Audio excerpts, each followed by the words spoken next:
নমস্কার, আমি তরুণ ঘোষ। গতকালকে আমি বলেছিলাম যে চায়না এত প্রেসারের মধ্যে রয়েছে যে ভারতের দিকে ক্রমশ ঝুঁকছে, ভারতের সঙ্গে সম্পর্ক ভালো করার চেষ্টা করছে, নানান রকম বিবৃতি আসছে।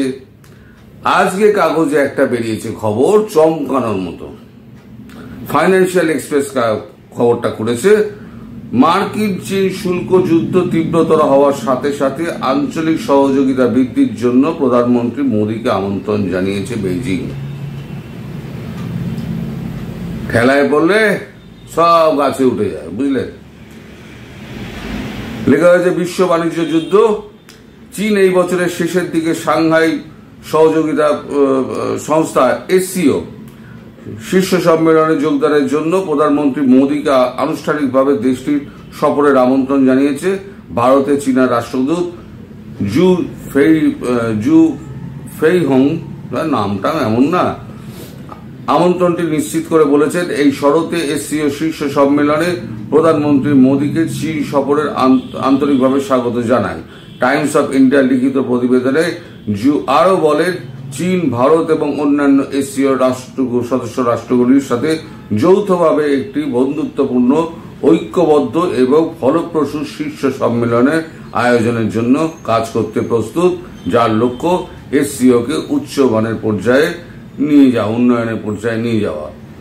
বিশ্বযুদ্ধের মধ্যে কূটনীতি, বিশ্ব বাণিজ্য বিরোধ, বিশেষ করে মার্কিন যুক্তরাষ্ট্র ও চীনের মধ্যে তীব্রতর হওয়ার সময়ে এই আমন্ত্রণ জানানো হয়েছে। রাষ্ট্রপতি ডোনাল্ড ট্রাম্প সম্প্রতি চীনের উপরে 145% পর্যন্ত শুল্ক আরোপ করেছেন, যার কিছু শুল্ক 245% পর্যন্ত পৌঁছে গেছে। প্রতিশোধ হিসেবে চীন মার্কিন পণ্যের উপরে 125% শুল্ক আরোপ করেছে। এই বছরের শুরুতে মার্কিন যুক্তরাষ্ট্র এবং ভারতীয় রপ্তানির উপরে 27% শুল্ক আরোপ করে। তখন ভারতে এই ক্রস ফায়ারের কবলে পড়ে, যদিও 90 দিনের বিরতি তখন থেকে কিছুটা স্বস্তি এনেছে। এই যে এখন ঠেলায় পড়ে 245% যে একেবারে আপনার, এর মধ্যে কতগুলো বাকি আছে বলছিলাম, যেগুলো আমেরিকার দরকার, চিপস যেগুলো দরকার সেগুলো আমেরিকা বাদ দিয়েছে এই শুল্ক থেকে। চীন বলছে ওগুলো আমি পাঠাবো না। এই নিয়ে আমেরিকা যখন দেখেছি পাঠাবো না যখন বলেছে, তখন আরো 100% বাড়িয়ে 145-এর উপরে 100% বাড়িয়ে 245 করে দিয়েছে। এখন তাহলে কালকে যেটা বলছিলাম, একমাত্র বেচার পথ হচ্ছে গিয়ে ভারতবর্ষ। এখন ভারতবর্ষকে মনে পড়েছে, যখন ওই প্যাংগং, তারপর এতে লাদাখ, এই সমস্ত অঞ্চলে যখন উঠে গিয়ে যখন জমি দখলের চেষ্টা করেছিল, অরুণাচলে যখন জমি দখলের চেষ্টা করেছিল, তখন এসব চীনের মাথায় আসেনি যে ভারতকে একদিন আমাদের দরকার হতে পারে। শুধু কি ভারত, এই যে সাউথ চায়না সি, সেই নিয়ে প্রতিবেশী প্রত্যেকটা রাষ্ট্রের মধ্যে এই গন্ডগোল, প্রত্যেকটা রাষ্ট্রের মধ্যে। আমি সে কথায় আসছি। তার আগে আমাদের বিদেশ মন্ত্রক একটা টুইট করেছে, মানে চায়নাকে উল্লেখ করে টুইট করেছে। শশাঙ্ক মাট্টু, যে ডেপুটি ডিরেক্টর, তিনি টুইট করেছেন, breaking, China Sage Modi is warmly welcome for a visit to China this ইয়ার। তারপর চায়নার বক্তব্যটা এখানে তুলে দিয়েছে। মানে এখন ঠেলায় পড়ে এখন সব গাছে উঠে গেছে। এখন এই যেটা আমি বলছিলাম সাউথ চায়না সি নিয়ে, এই যে ম্যাপটা আপনারা দিচ্ছে, এই ম্যাপটা একবার দেখুন। এই ম্যাপটায় দেখবেন আপনার এই যে চায়না সি এর আশেপাশে যে সমস্ত দেশগুলো রয়েছে, আপনার এদিকে ভিয়েতনাম রয়েছে, দেখুন কাম্বোডিয়া রয়েছে, থাইল্যান্ড রয়েছে, আপনার তারপর ফিলিপিন্স রয়েছে, এদিকে ওদিকে তাইওয়ান রয়েছে, এদিকে স্টেট অফ ব্রুনেই রয়েছে, ইন্দোনেশিয়া, মালয়েশিয়া, সবার সঙ্গে ওই নয় সমুদ্র ভাগ নিয়ে গন্ডগোল, আর নইলে সীমান্ত নিয়ে গন্ডগোল। চায়নার কারোর সঙ্গে কোনো বন্ধুত্ব ছিল না। এখন শি জিনপিং, যিনি দেশ থেকে বেরোতেন না, দেশ থেকে বেরোতেন না এই কারণে, যদি দেশ থেকে বেরোন তাহলে পরে তত্ত্বাবধান হতে পারে। তিনি এখন ভিয়েতনাম, থাইল্যান্ড, তারপর এতে কি বলে ফিলিপিন্স, বিভিন্ন জায়গায় তিনি এখন দৌড়ে বেড়াচ্ছেন এবং তাদেরকে বার্তা দিচ্ছেন যে আমাদের সব ঐক্যবদ্ধ হয়ে লড়াই করতে হবে, এই আমেরিকার দাদাগিরি আমরা মানব না। তা তোমার যদি এতই যদি তোমার হয় মানে বন্ধুত্বের ইচ্ছে হয়, তাহলে একদিন ধরে তুমি পাঙ্গা লড়ছিলে কেন? তাইওয়ানের ওপরে হুঙ্কার, ফিলিপিন্সের একেবারে জমি দখল করে নেবো বলে তাই সমুদ্র তীর তীর পর্যন্ত একেবারে গুলিগোলা চালানো, কিছুই তো বাকি রাখুনি। ভিয়েতনামের ওপরে চাপ দিয়েছো, কাম্বোডিয়ার ওপরে চাপ দিয়েছো, এখন চাপে পড়েছো তো, এখন চাপে পড়ে এখন বলছো বন্ধুত্বের সম্পর্ক চাই। চাই বললেই তো হবে না। এখন ব্যাপারটা হচ্ছে চীন তো হচ্ছে উৎপাদনকারী দেশ, তার যত হচ্ছে উৎপাদন, এখন সেটা বেচবে কোথায়? নিজের দেশে মার্কেট তৈরি করেনি। ওখান থেকে যে সমস্ত ইন্ডাস্ট্রিগুলো চলে এসছে সেগুলো এসছে হয় ইন্ডিয়াতে, নইলে কাম্বোডিয়া বা ভিয়েতনাম, ফিলিপিন্স, থাইল্যান্ড, এই সমস্ত জায়গায় গেছে। তাহলে এরা এখন মালটা বেচবে কোথায়? তুমি যে বলছো, শি জিনপিং যে বলছে আমেরিকার সঙ্গে ব্যবসা করলে তাহলে পরে আমার সঙ্গে সম্পর্ক খারাপ হবে, আমেরিকার সঙ্গে ব্যবসা করতে হবে না, তাহলে তুমি কেন? এই যে মালগুলো তৈরি হবে তাহলে তাদের অর্থনীতি বাঁচবে কি করে? তাহলে তুমি কেন? না আমি কিনবো না, তাহলে তুমিও কিনবে না। অথচ দেশগুলো এরা নিজেরা না খেয়ে মরে যাবে, তাদের অর্থনীতি শেষ হয়ে যাবে, তোমার এই কথা শুনে তারা চলবে, এটা তুমি মনে করো? শি জিনপিং বাবু কি মনে করে এটা? এইদিকে ভারত বলে দিয়েছে যে একক শক্তি হিসেবে চায়না যেটা উত্থান যেটা হয়েছে, একক শক্তি এখনো মনে করে তাহলে ভুল করবে।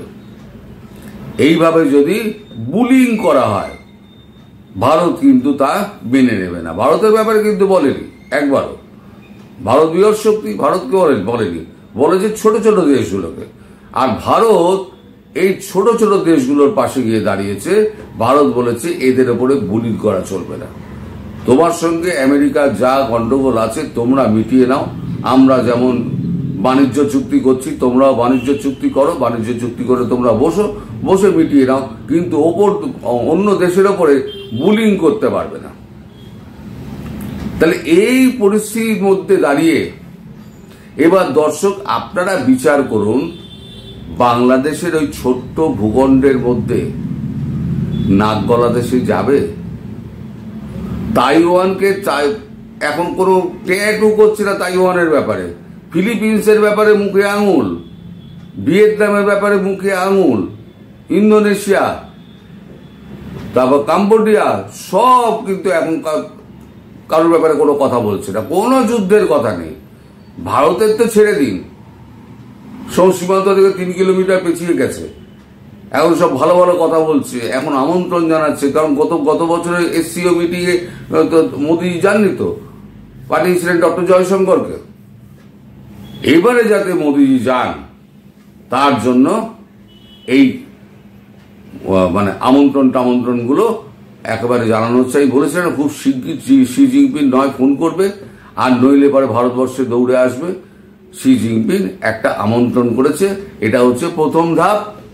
দ্বিতীয় ধাপে শি জিনপিং নিজে ফোন করবেন এবং তৃতীয় ধাপে তিনি এসসিও মিটিং এর আগে হাত পায়ে জড়তে যে প্রধানমন্ত্রী মোদীজি আপনি এসসিও মিটিং এ চলুন, অন্য কাউকে পাঠাবেন না।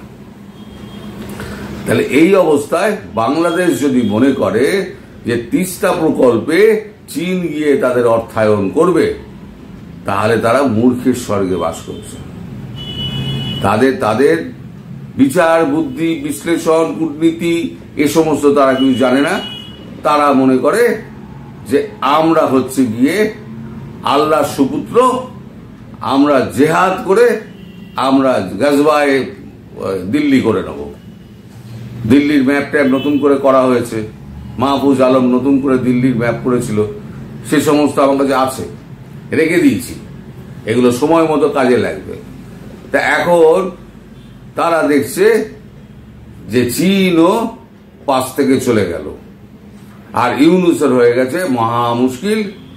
ইউনুসকে তো বসিয়েছিল জো বাইডেন এবং ডিপ স্টেট, এবং তার প্রধান সারথি হচ্ছে গিয়ে ডোনাল্ড লু। সে তো গেল পাল্টি খেয়ে। এখন পাল্টি যে খাবে সেটা ইউনুস বুঝতে পারেনি। করেছিল কেন? শেখ হাসিনা চায়নার সঙ্গে সম্পর্ক বাড়াচ্ছিল। এখন শেখ হাসিনা চলে গেছেন, তারপরে এখন সেই ওনাদের বসানো কাঠপুতুল তিনিও গিয়ে চীনের কোলে বসে পড়েছেন।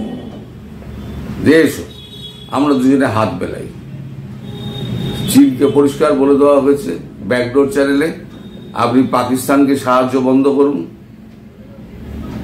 আমাদের ঝামেলা মেটান, আর বাংলাদেশের ব্যাপারে আপনি একদম নাক ভরাবেন না, তাহলে আমাদের সঙ্গে সম্পর্ক ঠিক থাকবে। আর যদি এইগুলো করেন, আপনি পাকিস্তানের সঙ্গে আপনি সম্পর্ক রাখেন আর বাংলাদেশের সঙ্গে যদি সম্পর্ক রাখেন, তাহলে পরে আপনার সঙ্গে আমাদের কোনো সম্পর্ক থাকবে না। যেমন কূটনৈতিক সম্পর্ক ছিল, ব্যবসায়িক সম্পর্ক ছিল, তেমনই থাকবে। এমনি অনেক ট্রেড ডিফিসিট আছে, ভারত আস্তে আস্তে কমাচ্ছে, সেটাও একটা চীনের মাথা ব্যথার কারণ। তা সব মিলিয়ে চীন এখন কিন্তু খুব মুশকিলে। জিনপিং বাবু এখন ভারতের পায়ে পায়ে ঘুরে বেড়াচ্ছে, দূরে দূরে ঘুরে বেড়াচ্ছে কি করে প্রধানমন্ত্রী মোদীকে এসসিও মিটিংয়ে নিয়ে যাওয়া যায়।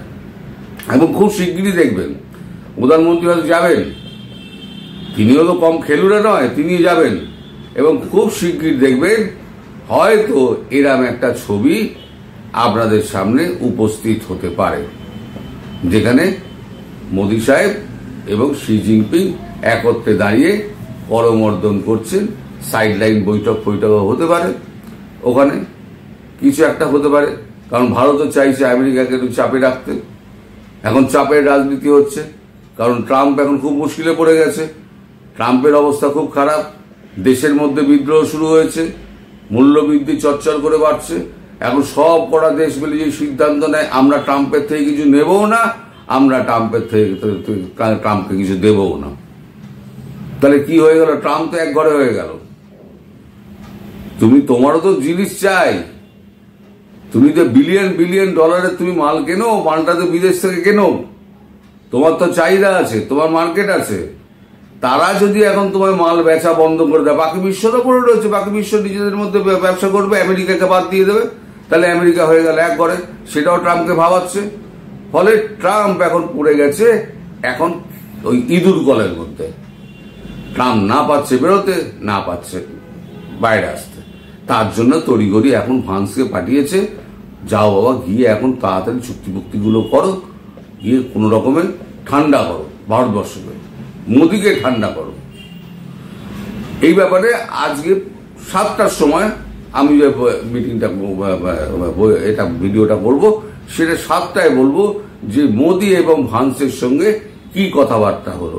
কারণ একই সঙ্গে যদি দুটো ভিডিও করতে চাই তাহলে জিও পার্টি হয়ে যাবে, গন্ডগোল হয়ে যাবে, সেটা আমি করতে চাই না।